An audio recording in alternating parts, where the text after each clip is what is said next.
తనకంటే తెలివైన వాడు ఈ రాజ్యంలో లేడని గర్వపడిన ఓ పండితుడికి తెనాలి రామకృష్ణ ఎలా బుద్ధి చెప్పాడో తెలుసా?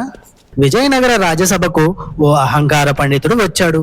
నన్ను ఎవరూ ఓడించలేరు అని అందరినీ సవాలు చేశాడు. అప్పుడు తెనాలి రామకృష్ణ ఒక మూసివేసిన పెట్ట తీసుకొచ్చి, ఇందులో ప్రపంచంలోనే అత్యంత విలువైన వస్తువు ఉంది, అదేమిటో చెప్పండి అన్నాడు. పండితుడు ఎన్నో సమాధానాలు చెప్పాడు. బంగారం, వజ్రాలు, శాస్త్రాలు, ఇలా ప్రతిదీ చెప్పుతూ వచ్చాడు. కానీ తెనాలి ప్రతిసారి కాదు అంటూ నవ్వుతూ సమాధానం ఇచ్చాడు. చివరికి పండితుడు ఓటమిని ఒప్పుకున్నాడు. తెనాలి ఆ పెట్టె తెరిచి చూపించాడు. అందులో ఒక అర్థం ఉంది. ప్రపంచంలో అత్యంత విలువైనది తనను తాను తెలుసుకోవడం, అహంకారం కాదు, ఆత్మజ్ఞానం గొప్పది అన్నాడు తెనాలి. పండితుడు సిగ్గుతో తల వంచి తెనాలి తెలివిని మెచ్చుకున్నాడు.